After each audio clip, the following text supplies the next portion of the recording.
Hi everyone, my name's Madeline Cruice. I'm a reader or associate professor in speech and language therapy based at City University of London in the UK. It's my pleasure today to talk to you about what we can learn from the TIDIA review of communication partner training, or CPT, in aphasia rehabilitation research. I'm speaking on behalf of a team today from the collaboration, and that is Jytte Isaksen, Monica Blom-Johansen, and Simon Horton. The four of us worked together on this review of CPT, and we first met each other through the working groups in the collaboration of aphasia trialists, and then were funded to work together over a 24-month period through a small network where a grant was gained by Associate Professor Lisa Randrup Jensen, this is Lisa here, and Professor Emeritus Elizabeth Alsen. So it was an international grant between Denmark, Sweden, and the UK. So I'm speaking on behalf of colleagues today. So this is the particular paper that I'm going to be sharing. It's available in Aphasiology, and it's a paper that reviews 56 studies that describe communication partner training given to people with aphasia, family members, healthcare professionals, healthcare students, and volunteers. Papers also freely available here through City's open access website. So if you look down the bottom here, our open access link is down here. I'll share this again.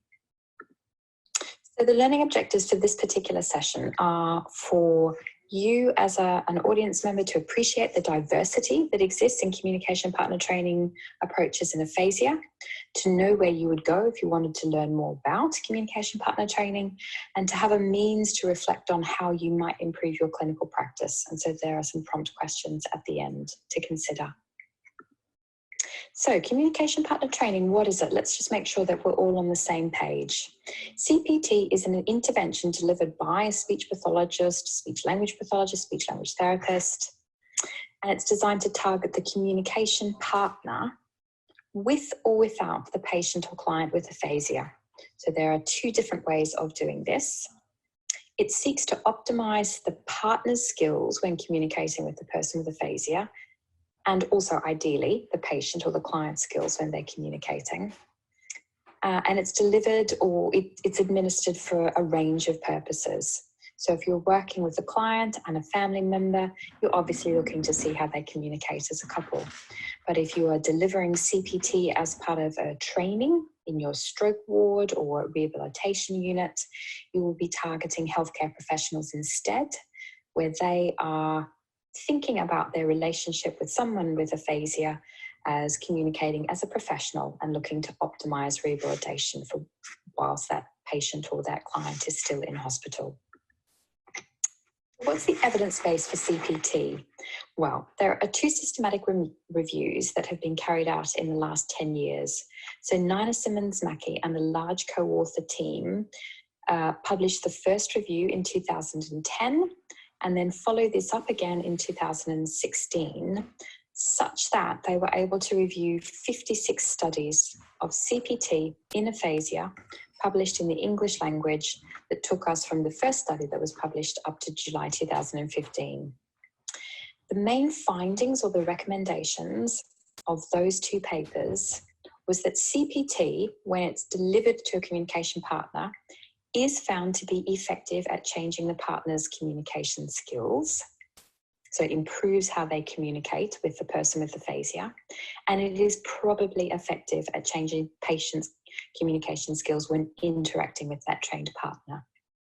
It also found that there was insufficient evidence to make recommendations for CPT in specific areas. So one of those was the acute context, and other areas were there was insufficient evidence to make a judgment about whether or not CPT improved somebody's language skills, so the person's language skills, or the psychosocial impact or the quality of life following this kind of training. So whilst it's incredibly positive in one particular area, there are still gaps in our evidence base. However, CPT is actually perhaps more an umbrella intervention or a name for a range of different interventions that fall within the same umbrella. And whilst they look the same and might say serve the same purpose, they're all slightly different. So, pardon me, when we started, here we go. When we started looking at these interventions in our review, we discovered these 56 studies. Whilst they all talk about CPT, there are differences amongst the communication partner training. So there's differences in the intervention and the treatments and what people are asked to do. And we felt quite strongly that we wanted to review that intervention, those studies. So we wanted to review the studies and see what the interventions, how they were being described in the papers, and look to see if there was similarity or commonality across these 56 studies. What we found in our paper is that there are perhaps 3 main findings, which I'm going to share with you today.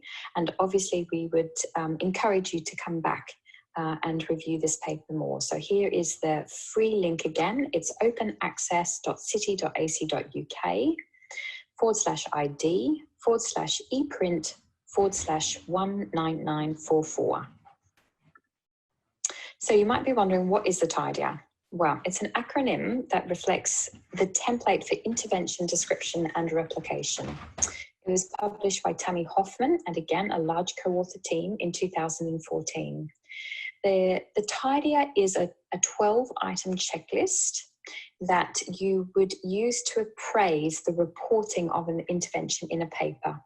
It's particularly designed for randomized control trials to have a baseline level of information that is described about the intervention, such that reviewers and readers can make judgments about the kind of intervention that was delivered. If you are a clinician listening to the talk today, I certainly know from my experience in London and in England that we're sometimes frustrated by the level of detail that is provided in published research papers, i.e. there's not much provided, and other areas are reported with more priority in published papers. And so this particular template seeks to sort of address that balance a bit. So you can see at the bottom of the screen here, I mentioned before, there are 12 items in this checklist, and these are the things that you as a reviewer then look over the particular paper. So as we worked our way through these 56 papers, we were looking to see if there was any particular name, so like a brand of communication partner training.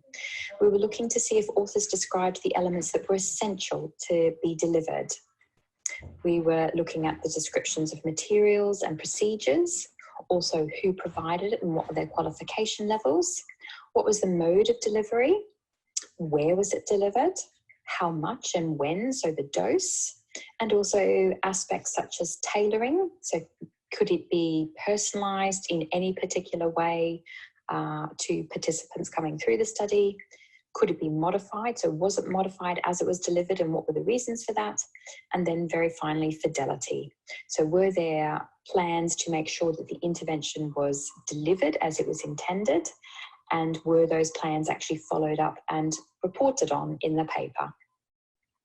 Now, I'm not going to go into the specifics of the TIDIA checklist. All of that information is available in the paper, and it also makes for a little bit of a dry talk. What I wanted to do instead was share the 3 main findings and encourage people who are listening today just to think about how these relate to your clinical practice. So the first main finding was that there are generally 5 types of communication partner training. So what you see, this is a copy from the paper, what you see over here in this first column are 24 studies that have been published to date that look at the family dyad. So it's working with the patient with aphasia and their family member at the same time. And this is where the majority of our evidence base lives. There are then 2 more family columns here. We can see this second column here refers to studies where family members were trained, but trained in a group context. And these 10 studies here trained family members quite separate from the person with aphasia. Then in the middle column here, we have a group called family mixed.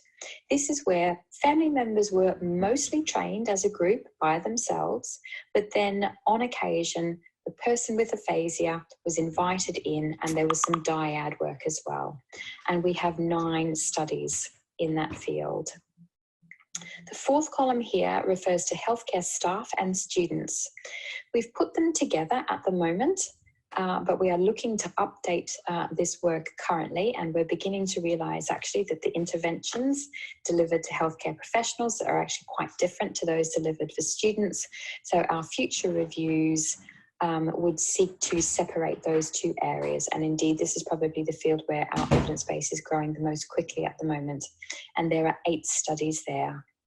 Very finally, there are 5 studies that report on volunteers.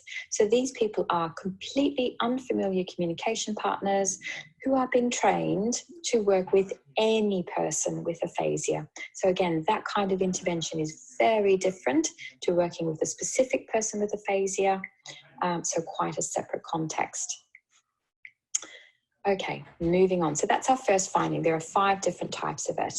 So if you're interested in learning more, our main recommendation to you is to identify the type of CPT that you are delivering or that you want to deliver, and read just really the relevant papers that we've noted in our article, because that will give you a broader understanding of how CPT has been delivered, but really in the field that you are interested in. Our second main finding is that people use a range of different materials. So to begin with, video is very popular in communication partner training, and it should be, but people use video in different ways. So people, practitioners or researchers, have made video clips of the couple's own conversation, or a healthcare professional and a patient with aphasia, so the own conversation as it's happening. Some studies use videos plus analyses, so they'll do some transcription of the conversation that's happening, or they might even go as far as making some analysis against a checklist of existing conversation behaviours. Some of the other studies use quite general videos, so these might be instructional videos that are available on the market where, say for example, a person with aphasia is talking to a medical student who hasn't been trained yet and then is trained afterwards, so some kind of pre-post or comparison videos that exist, or it might just be other communication partners talking with other people with aphasia that is used in the intervention. We also found that written materials and handouts are frequently used, and this is around information provision, around aphasia, communication strategies, and in some studies, these were personalised either prior to the intervention starting, or they're personalised as the intervention becomes underway. We also found that some studies use communication resources, so pictures, photos, newspapers, maps, communication books, and other objects to really stimulate and enable people to practice conversations. And very finally, people also used formal resources and lectures. So the 4 main formal resources are called SPARC, BCA, resources from the USA National Aphasia Association, and also a program called Making Communication Access a Reality, which is now no longer available. The SPARC program is available and can be purchased. This is the image of what the book looks like. And this is a program which is typically delivered to partners of people with aphasia, and it's looking to support them in relationships and conversations. So this is usually family group training, which doesn't include the person with aphasia. But we noticed that in some of our studies, they varied that a little bit. And so whilst they would do predominantly family group training, they also did some dyad work as well. So that resource is available, and it's not that expensive. The second resource here that I particularly want to guide people to comes from my colleague, Associate Professor or Reader, Dr. Suzanne Beek, who's based at University College London, so that's UCL, also in London and England. And she has produced the Better Conversations with Aphasia website, so that's referred to as BCA, shorthand. This is an extensive free e-learning resource for clinicians. It can also be used by other healthcare professionals, speech and language therapy students, and also some family members might also find it helpful to look at. Very finally, we also found that these interventions used quite formal lectures. So you might recall that one particular strand of the intervention targeted healthcare students and medical students, speech pathology, occupational therapy, physiotherapy students, and short lectures were quite common in the intervention. I'm going to move on to our third main finding, which is that there are 5 typical procedures or activities that usually occur in CPT training. And I suppose the idea is to reflect on whether or not you are including all aspects of these 5, or whether or not there's the potential, say, for example, to augment what you already deliver based on the research review that we've undertaken. So the very first procedure that's usually undertaken in CPT is a form of education. And this can be quite general. For example, it might be lecture content on aphasia, it might be an introductory session to family members, but then it can be right down the other end of the continuum. So it could be highly specific. So there are some examples across our studies where people have developed written materials and education, these advice booklets which are focused on just that person with aphasia's difficulties, and might even go to the extent of including diagrams about somebody's brain and language models to help both the person and the partner understand what's going on. Some of these interventions also included excerpts of conversation to try and show what conversation looks like so that it's more able to be commented on or to be looked at objectively. The second typical procedure activity is awareness raising. And so the idea is if we are more aware of our attitudes or our communicative skills or behaviours, we are much more likely to be interested or be motivated in changing these, or at least you need to be aware of them in the first place before any further work can be undertaken. This is typically achieved by reviewing and evaluating the video clips that have been made of the dyad, and this can be undertaken independently, or it can also include the speech and language therapist, so the therapist working through with the couple. It's typically used to set goals for the intervention, so most of our CPT interventions are highly personalised to the people that they're working with. Awareness raising can also occur during some role play activities, and typically this is undertaken best where we invite our clients or our patients and their partners to reflect on what they're learning and why they might want to be learning new behaviours. The third procedure or activity is actually identifying really specific target behaviours or strategies that both the couple and the speech language therapist think are worthwhile changing. So this involves identifying and selecting those strategies. It involves setting goals that are appropriate for whatever length of intervention you are providing. It's often done from reviewing the video, but not always. So in this case, sometimes transcripts or checklists of communication strategies can be used to help focus this piece of work. I'll also say here, for some of the interventions, when we're looking at target strategies, they might be very focused to something that's specific or important to that person's role. So one of the papers talks about teaching medical students how to gather information better from patients with aphasia. And so there's a very big focus on information gathering behaviours of the medical students, and that's what the study focuses on and looks at the outcomes in.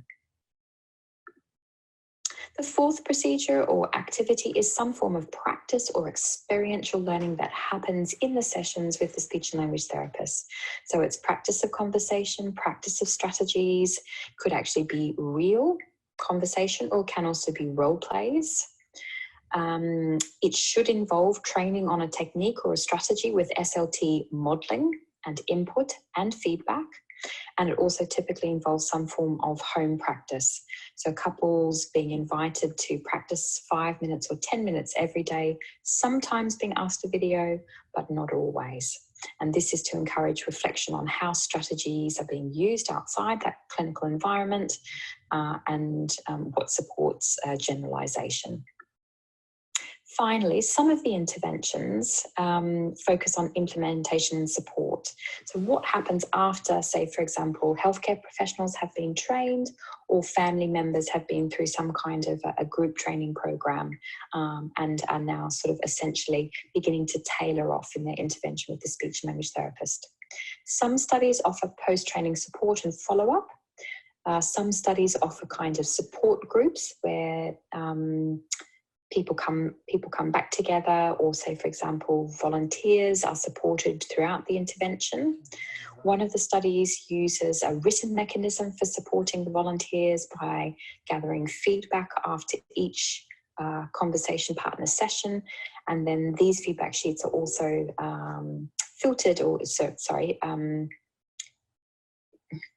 rooted into group supervision. So they form the basis for a speech and language therapist meeting with those volunteers, frequently speech and language therapy students, and providing some kind of group supervision to see how people are going as trained communication partners. Just finally to say here, because we've been talking about the interventions, there's huge variety in how much CPT is provided. So in some of the short education sessions, so this is where healthcare students have been trained, these lectures or these education sessions might be as little as 60 to 75 minutes. For some of the interventions where we're looking at sort of whole staff training, these might be one-day workshops or a series of one-day workshops over a time period. Longer interventions, these typically are the family dyad interventions or family groups. You can see here might go up to 20 hours over a certain number of weeks, and some quite long interventions will total almost 90 hours. So if you're really interested in learning more, again, we would encourage you to read the relevant papers in the review to get a sense of intervention dose. There is no point in reading literature that targets volunteer training if you are, say, for example, doing family dyad training. So just a summary of the main points. So there are 5 different types of CPT, and these are based on who receives it. So family dyad, family group, family mixed, healthcare, and volunteers. There's a range of materials, including videos, accompanying analyses, written information, handouts, resources that stimulate conversation, formal resources, and lectures. And very finally, there's 5 very typical or standard procedures or activities that appear in CPT interventions. And these are education, raising awareness, identifying behaviours or strategies, practicing those, and support.